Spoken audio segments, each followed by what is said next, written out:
much. My name is John. Welcome to the show. Thank you. Before we go any further, it seems as a magician, occasionally people ask me, what's the difference between real magic and illusion? Well, illusion is like sleight of hand, tricks that are played on your eyes, whereas real magic is magic.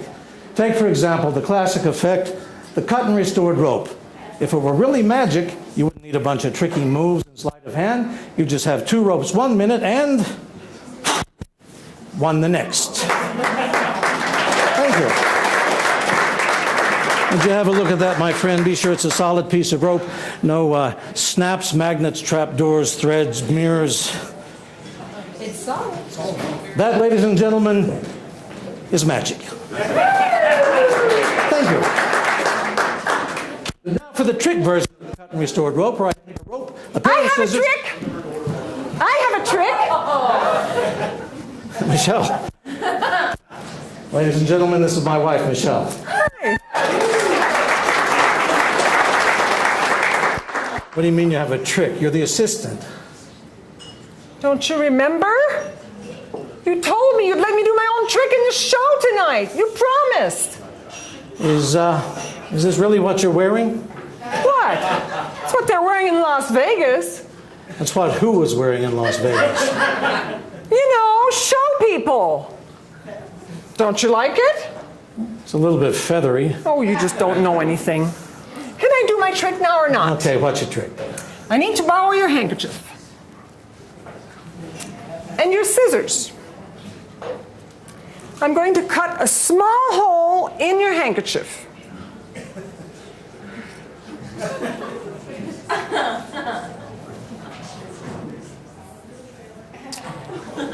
Here I have an egg cup with a raw egg in it. I'm going to take the egg and place it in your pocket. What? Now I'm going to take the destroyed handkerchief and place it inside the egg cup, like so. Actually, ladies and gentlemen, this is 2 tricks in 1, because after I do the magical gestures, not only will the egg and the handkerchief switch places, but the handkerchief will reappear in 1 piece. Tap the cup, tap the pocket. Now reach into your pocket.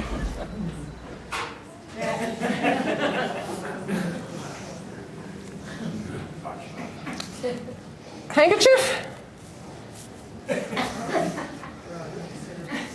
Egg.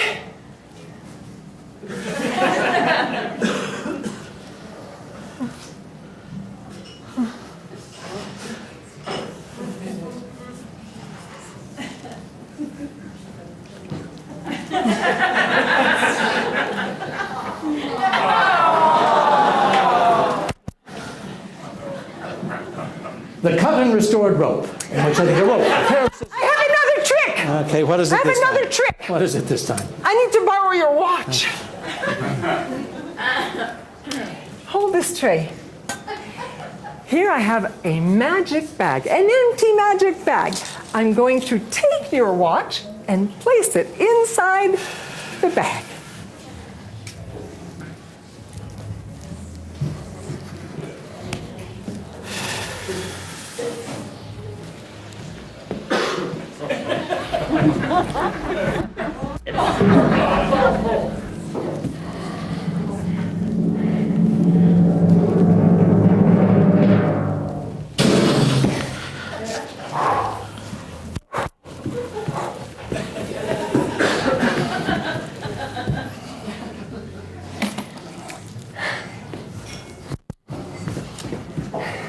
Hold the tray out. Ladies and gentlemen, the smashed and restored watch.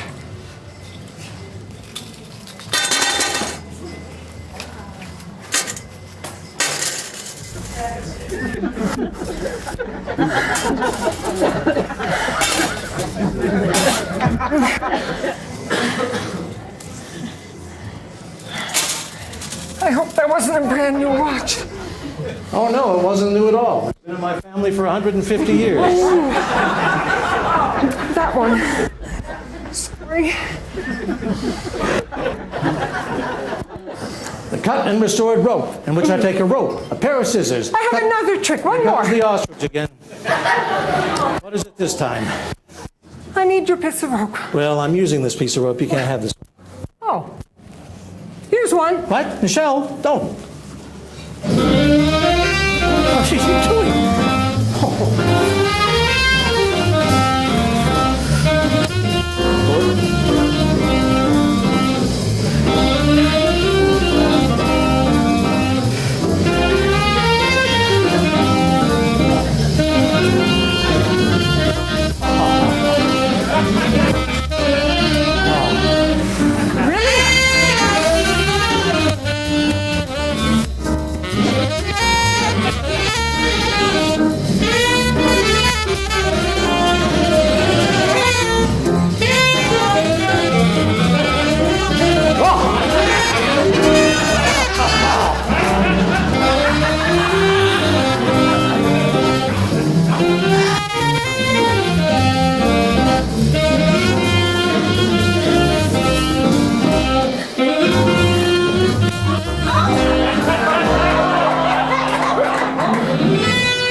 Michelle, could you come here a moment? I can't help but notice that you seem to be having a problem with this whole trick thing. I'm just nervous. All I wanted was to be a bigger part of the show. Well, I understand that, but maybe doing your own trick is too big of a first step. Look, I think I have an idea. Why don't you go backstage, sit down, relax, have a cup of tea, and while you're back there, you can think of a trick for me to do. That way you'll be part of the creative process, and there may be a few shows along, you can do your own trick. How does that sound? But it's not fair. You said I could do my own trick. And you can, just not tonight. But when? Well, based on what I've seen so far, maybe 20 years. 20 years? That's too long. Well, that's the deal. Take it or leave it. Was there something else? Yeah. You're short.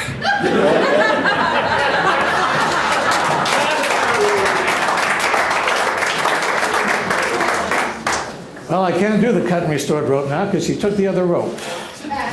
You know, I've been doing magic since I was about 9 years old. And the way I got started in magic is really interesting. You see, my grandfather used to come over and babysit on weekends. Now, he was not a magician, he was a con man. And I remember one Saturday he came over to the house, reached into his pocket and took out these playing cards. He was a large man. And he said, "Grandson, I'm an old con man. I don't want you to grow up gambling with the likes of me, so I'm going to teach you a lesson." And he had 3 cards. The top card was a red card. The second card was also a red card, but the last card was a black card. And he said, "If you can keep an eye on this black card, keep track of it, and tell me where it is. Anytime I ask, I'll give you $1. But if you're ever wrong, you have to give me $1. I said, "Okay, Granddad, I think I can take you with this." So he took the black card and he put it on top. I saw him do it. When I wasn't looking, or maybe when he knew I was, he moved it to the bottom. I said, "Granddad, caught you." Black one's on the bottom. He said, "You owe me $1." I said, "What I meant to say is the black one is right there on top." He said, "You owe me $1." I said, "It's in the middle." He said, "You owe me $1." I said, "There is no black card." He said, "You owe me $1." I said, "Wait a minute.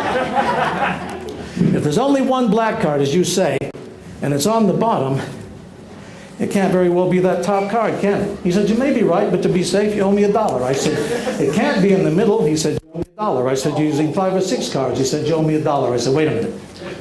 I'm in here for $7. Let's give it up as a bad job." He said, "No.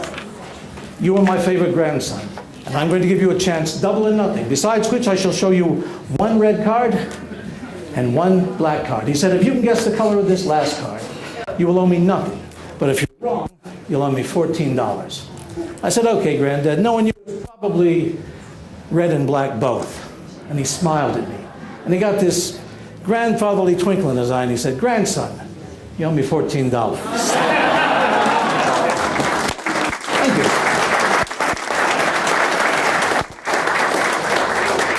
I got even, though. I put super glue in Ben Gay and his denture cream.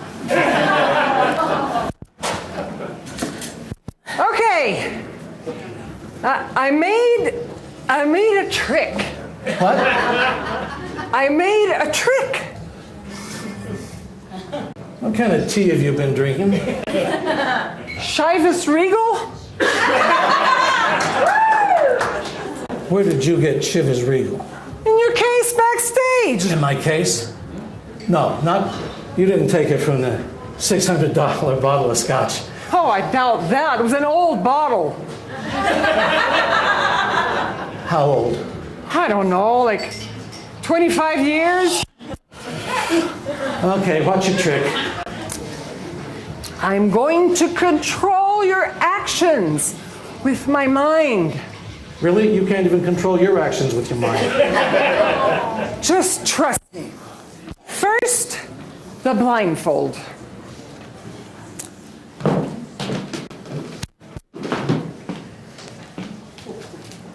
Sir, would you do me a favor, please? Sure. Slip that over your head. And make sure you can't see through it. Can you see anything? The end of my life. Be sure, spin it around, check both sides. Just spin it around, that's it. What about now? Can you see anything now? Oh, yeah, a little bit. Really? Yes. What do you see? Just shivering woman in front of me. Really? I can't really make it up. Okay, thank you very much. Hold this. Here I have a tray with a vicious spring trap on it on one side. And on the other side, that last shot of 25-year-old whatever Regal. Wait a minute. What do you mean last shot? There was a full unopened bottle. Please don't tell me you drank the rest of it. Oh, no, don't worry. I was a little nervous and I spilled some. Anyway. But that was a $600 bottle. Don't worry about it. Just but I was come saying over that- here, stand here, put the blindfold on. I hope this comes with a firing squad.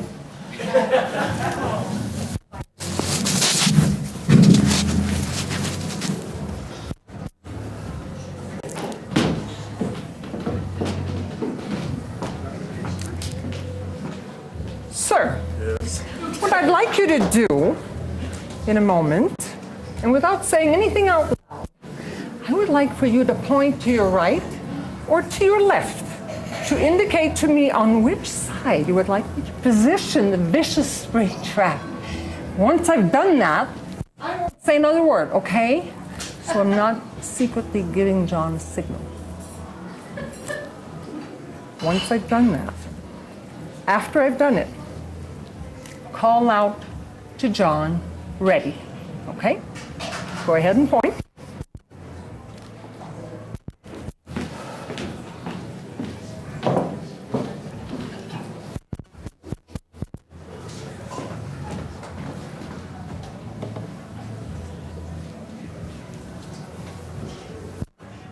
Ready?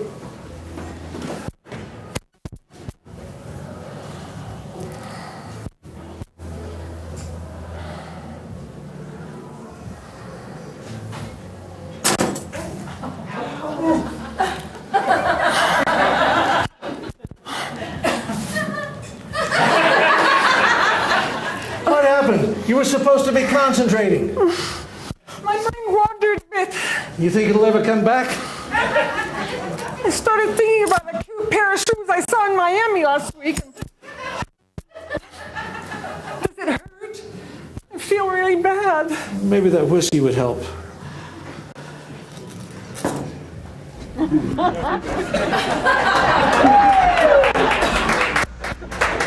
You're right, I feel much better now.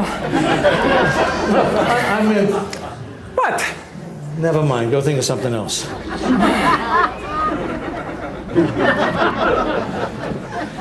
You know, it's not always easy being a magician. I have a little trouble relaxing, for one thing. That's actually true, because when you're a magician, it's hard to find a hobby.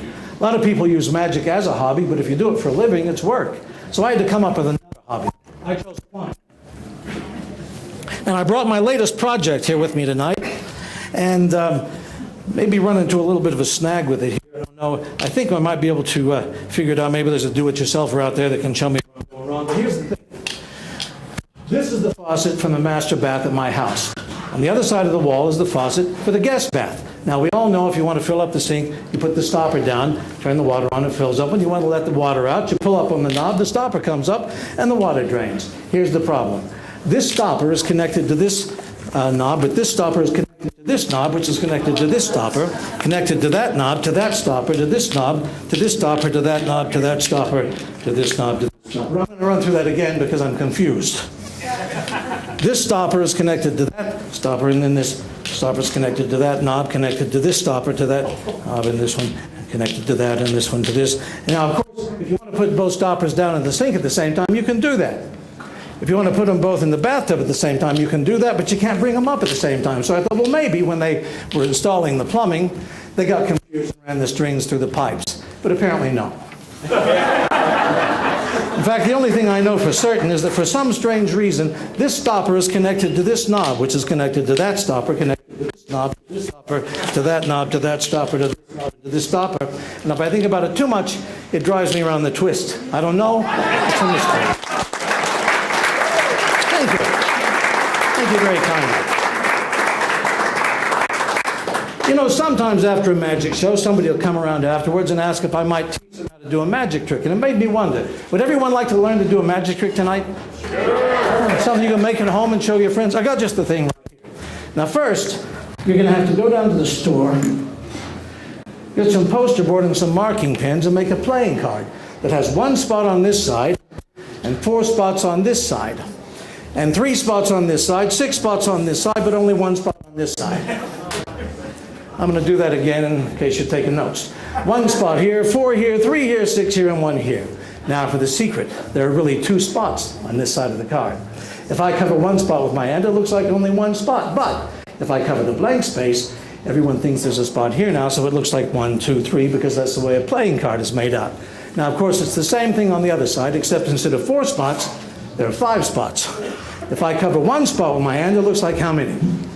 4, right. But if I cover the blank space, everyone now thinks there's a spot beneath this hand, so it looks like 1, 2, 3, 4, 5, 6. Isn't that the simplest thing? Oh, but there's one tiny thing that can go wrong when you're doing this trick. You might be showing it to a group of your friends, and without you knowing it, somebody from this very audience tonight might be watching you. And they might say, all right, move your hand. Well, if somebody makes you move your hand while you're doing this trick, you're in an awful jam. As a matter of fact, there's only one thing I can think of to do if somebody makes you move your hand, and that, of course, is to move your hand. And if that doesn't convince them, a lot of times this will. And that is the mystery of the enchanted playing card. Thank you. Thank you very much. I made another trick. Oh, good. I can't wait. What's under the napkin? First things first. I was talking to a casket salesman backstage. Wait a minute. There's a casket salesman backstage? Uh-huh. Anyway, he told me the man your age really should have all of his final arrangements in place. I'm not that old. Yeah, well, the biggest illusions are the ones we use to fool ourselves. Can we do this later? I'm in the middle of a show Oh, here. believe me, this is the perfect time. Why? What's under that napkin? Not yet. This won't take long. So anyway, the casket guy gave me this brochure, and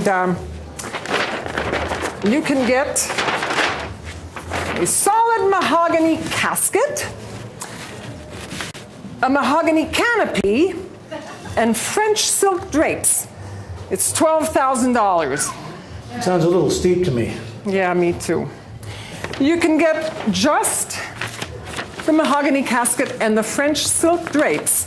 That's $8,000. That sounds a little more reasonable. Really? What do we need the drapes for? It's not like I'm going to come home from the funeral and hang them up in the living room window. Yeah, there's no point in being sentimental. What else did they have? Well, you can get just the mahogany casket and that's $4,000. That sounds about right. For a stupid box? Okay, what did you want to do? Well, they do have one more option, and that's $250.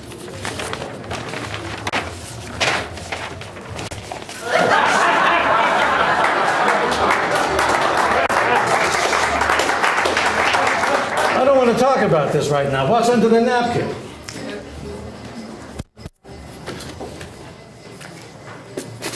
A gun. Be careful with that thing. It's not loaded. Where did you get a gun? I borrowed it from the casket salesman backstage. Why is there a casket salesman backstage? I don't know. Anyway, this is no ordinary gun. This is a high-powered dart pistol that shoots a steel dart. Pretty neat, huh? I'm not loving it so far. Oh, it'll be great. Now, I need a volunteer from the audience. Sir, would you please come up and help me for a moment? Thank you. Stand right over here. And what is your name? please? Saul. Saul? S-O-L. S-O-L, Saul. Perfect. Saul, this is John. John, Saul. this is How Saul. are you? How are you? Well, I'll tell you later. Over here I have a small tray with 4 steel darts. Oh, yeah. All different colors. Oh, yeah. A blue one, a green one, a red one, and a yellow one. I would like you to choose just one. Just one. Whichever one you like. This one right here. The red one. Perfect. Now, take this pen and put a small mark on the metal part of the dot. One that you can be able to recognize. Perfect. Thank you. Now, John, bring the gun over here. Unscrew the retaining pin This thing? at the back. Yes. Saul, if you would take the dart that you just marked and place it in the chamber. Perfect. Now, John, screw the retaining pin back in.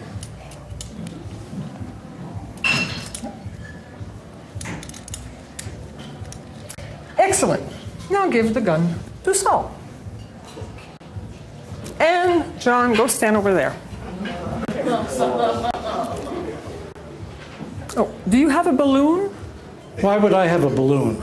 You're a magician. Magicians always have balloons. Yes, I have a balloon.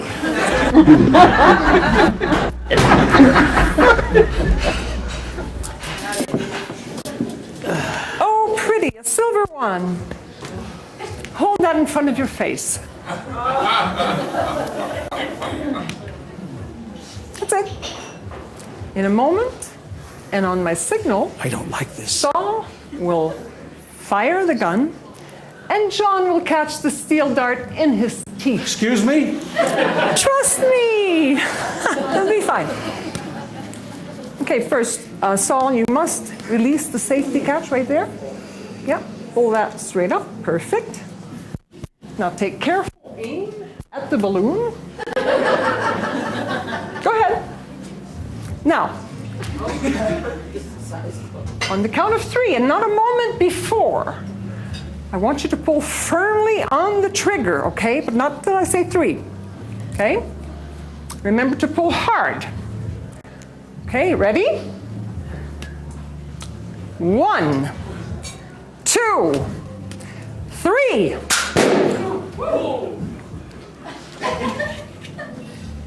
Spit the dart into the tray.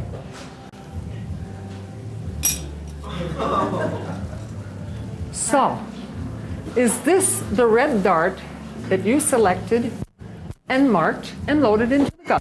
Yes, it is. It's a miracle! Thank you so much, Saul, for helping me.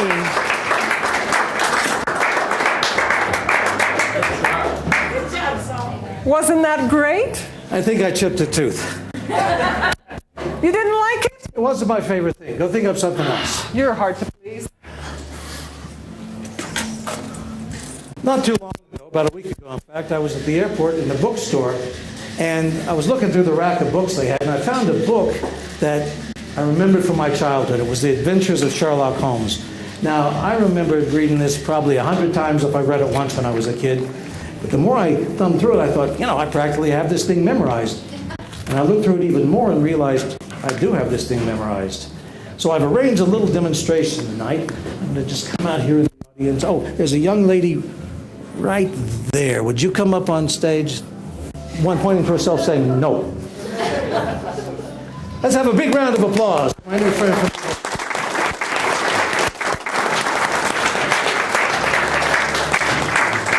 right over here, you go, right up there. Hello. Hi. And what's your name? Kelly. Kelly. Nice name. Kelly, I want to show you how well I've got this book memorized. I've got a copy of it right here. First of all, have a look through here. All the pages are completely different, right? All separate pages.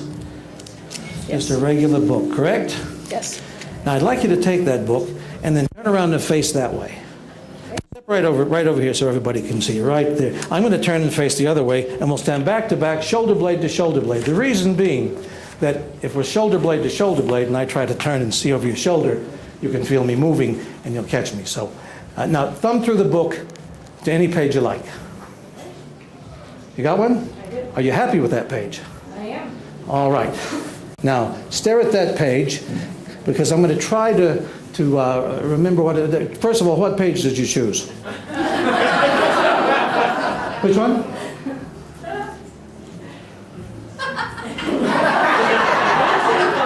125. Okay.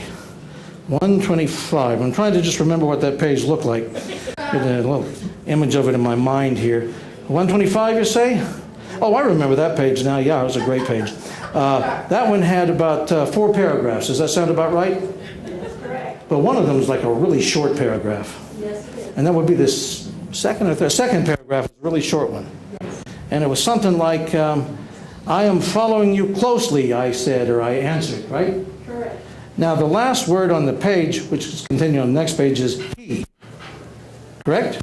Yes. And the last page on the third paragraph is home. The last page on the first paragraph is understand. Is that correct? It is. Isn't that amazing, Kelly? It's almost like I had my copy, isn't it?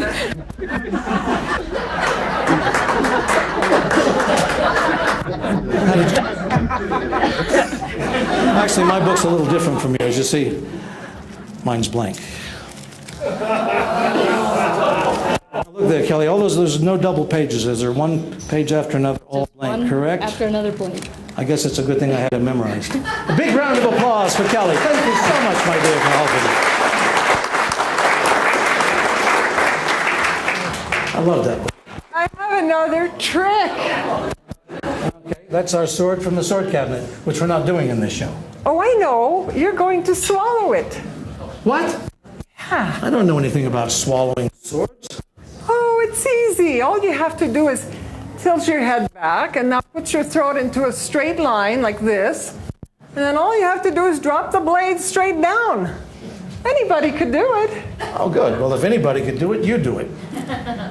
You told me I couldn't do my own tricks in the show. Oh, yeah. So I just look straight up and drop it straight down, is that it? Yep, that's how they do it on television.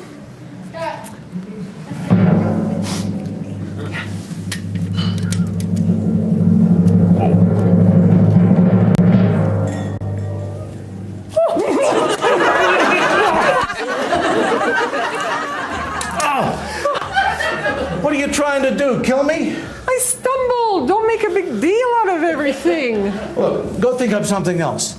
And this time it's got to be good because it's going to be our closer, all right? But 3 things. No swords. Okay. No guns. No vicious spring traps. Got No it? swords, no guns, no vicious spring traps. Got it. What a day, what a day.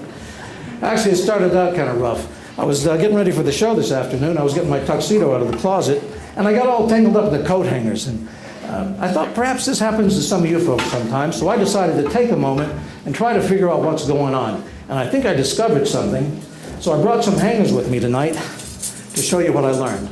I brought 4 coat hangers with me, 1, 2, 3, and 4. Now, I feel sure that everybody's had this happen at one time or another. You're getting something out of the closet, and the coat hangers start banging together. The next thing you know, they get twisted up and they're completely tangled. Well, there's a reason for this. And now that we know there's a reason, we can get them apart the same way. Now, this can happen with any coat hangers. I don't know if anybody else knows this, but every coat hanger has a soft spot in it. And if the soft spots on two coat hangers have to bang together hard enough at the same time, they link together like that. But now that we know about these soft spots, we can get them apart pretty much as easily as they went on in the first place. All you got to do is give the hangers a little shake, shake like that. Shake, give it a shake. I wasn't supposed to. Okay, hold on. I got this on. They're ganging up on me now. Okay. That's wrong. Okay, let's see. No. All right, now we've got 3 on 1, but if I do this, I have 1 on 3. Didn't change much, did it? Okay, let's see. Wait a minute, one of these, I think I know where the soft spot is on. Is it this one over here? Yeah. Okay, I'll bring this over here. I'm pretty sure that the soft spot on this one is right here at the end. So if I just give it a little bang right there at the end, just like that, you see. Ah, got one. Okay. Now let me see if I can get another one off. Here we go. Ah, there's 2 off. Now for the third one. And this should be easy because if I put them together, they should melt apart like rings of smoke. If I just rub them together, they should melt apart like rings of smoke. Well, you know what they say, if at first you don't succeed, change strategies. How to be able to solve anything with this. Okay, let's see. Seriously? I got this. So I put the saw here, the hanger there, then I reach through the hanger, grab the saw, bring it over like this, and if I do it just right, now the saw's on this side. I can do this. Hold on. I got this. I know I can. Ha! Got it. That just leaves the saw. Okay. Let's see the saw. Do I have another saw back here somewhere? No. Okay. All right, let's see. I can do this. I know I can. Ha! Got it. Ta-da! I give up. You know, a big part of magic is imagination. If a magician can't imagine something first, he can't do it. So I would like to do a demonstration using the powers of imagination. Now I'm going to need some help. Perhaps you could help me with this. You can stay right there. But could you tell everyone your name, please? Pam. Pam. All right, Pam, I have 4 playing cards here. Using my imagination, we are going to pretend that these 4 cards are all the 4 queens. Clubs, diamonds, hearts, and spades. Now, also using my imagination, I'm going to remove 2 of these queens from the stack. Now, using your imagination, would you tell me if I've removed the red queens, hearts and diamonds, or the black queens, clubs and spades? Which did I remove? Red. The red ones, hearts and diamonds. Now, I'm going to take one of those red queens and throw it away, get rid of it. We won't use it anymore. So would you like for me to get rid of the queen of hearts or the queen of diamonds? Diamonds. Throwing away the queen of diamonds. That leaves the queen of hearts. Back to my imagination. I'm going to take the queen of hearts, reverse it, put it face up in the face down cards. So far this has all been imagination. But Pam, if we've been using our imaginations properly, there was one face up card in these face down cards, which in fact is the case. And that card is the Queen of Hearts. But not only did we use our imaginations properly, believe it or not, our imaginations are in sync, which is why the Queen of Hearts is the only red-backed queen in all of those blue cards. Furthermore, not only that, our imaginations were in sync and simpatico. And for that reason, I knew we would only need the Queen of Hearts, and all of these other cards are jokers. And the only queen that we have is the one queen that you thought of. A big round of applause, if you would, please, for Pam. Thank you, Pam, so much for helping me. All right. Okay, Michelle, Are you ready? It's time for the closer. Yes, I'm ready, the big closer. That looks interesting.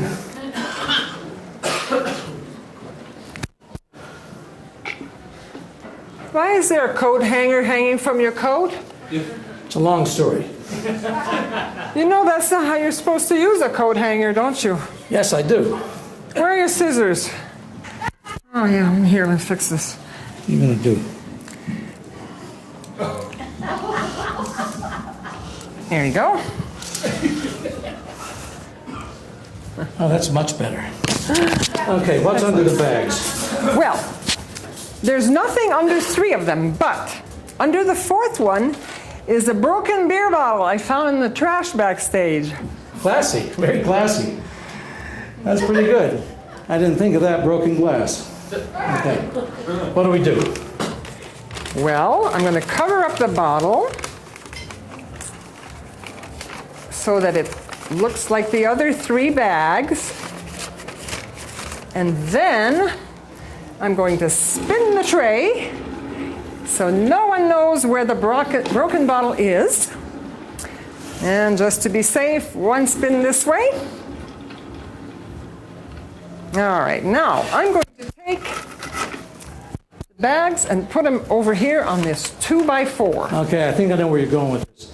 You probably want me to smash those bags one at a time with my bare hand, somehow cleverly avoiding the one with the broken bottle. That is correct. Okay, that's pretty cool.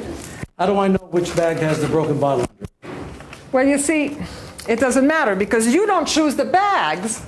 The audience does. Okay, so how does the audience know which bag has the broken bottle under it? Well, they don't. It wouldn't be a very good trick if they knew where the broken bottle was, would it? Wait a minute, this doesn't work like that stupid spring trap thing, does it? No, that worked with telepathy. No, that didn't work at all. How does this work? Luck? Luck? I'm not doing it. Oh, come on, it's the big closer. You've got to do it. Unless, of course, you have something else in mind for a closer. I was going to close with a card trick. Really? Nobody closes with a card trick, come on. Besides, these people here want to see you do this, right? Yeah! See? You got to do it. Okay. Whoever catches this foam ball gets to choose a number between 1 and 4. And John will smash the bag corresponding to that number. Okay? Yeah, but what happens if I hit the No, ball? no, it's okay. Turn around, face away from the audience. Take the foam ball. Take it. And throw it over your shoulder as far as you can. Okay. Actually,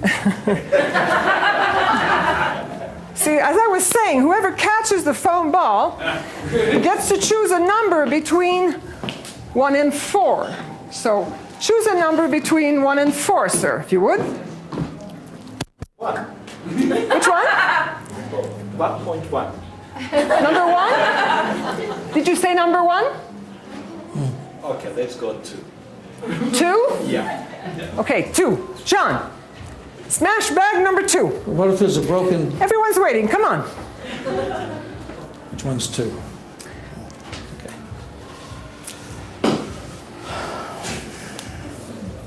2. 2.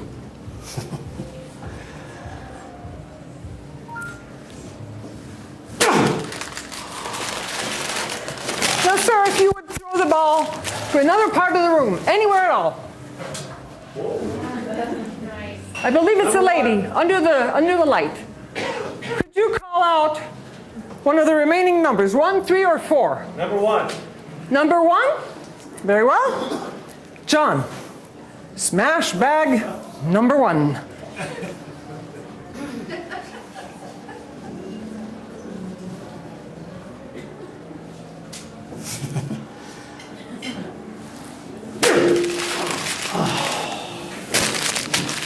We are now left with 2 bags. Number 3 and number 4. A 50-50 chance of destroying your hand. Miss, would you throw the ball one more time in any other part of the room?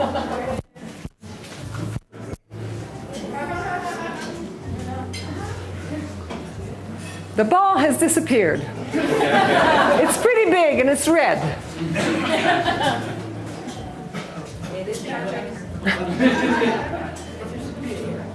The ball cannot be found.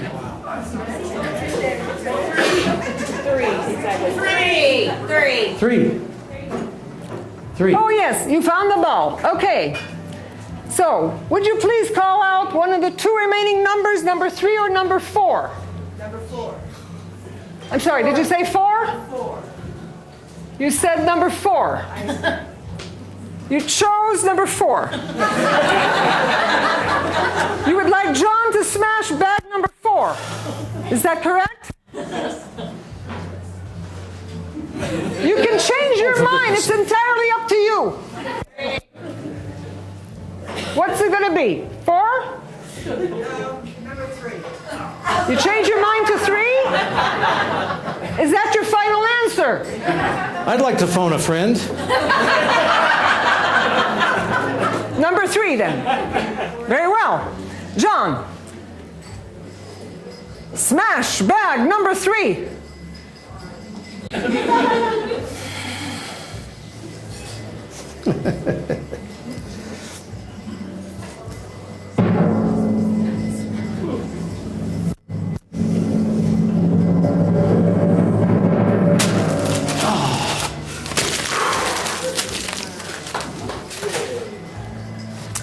It's a miracle!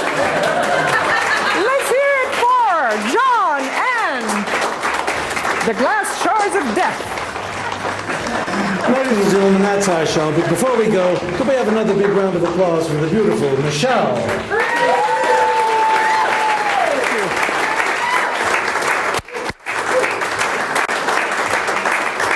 And a big round of applause for the death-defying John Bryan.